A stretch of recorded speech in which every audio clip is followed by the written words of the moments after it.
Welcome to Nivas news. మా channel మీకు నచ్చినట్లయితే లైక్ చేయండి, షేర్ చేయండి, కమెంట్ చేయండి. మర్చిపోకుండా బెల్ సింబల్ని క్లిక్ చేయండి. సబ్స్క్రైబ్ చేయటం మర్చిపోకండి. శవాన్ని పూర్తిగా అడ్డుకున్న రియల్టర్లు.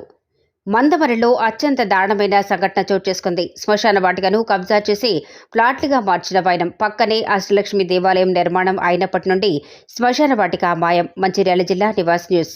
ఈ శ్మశాన వాటిక మాయంలో అష్టలక్ష్మి దేవాలయ నిర్వాహకుల పాత్ర ఉందని అనుమానం వ్యక్తం చేస్తున్న ప్రజలు దిక్కుతోచిన స్థితిలో శవాన్ని ఎక్కడ పూడ్చాలో తెలియక గంటలు నిరీక్షించిన బురదగూడెం వాసులు.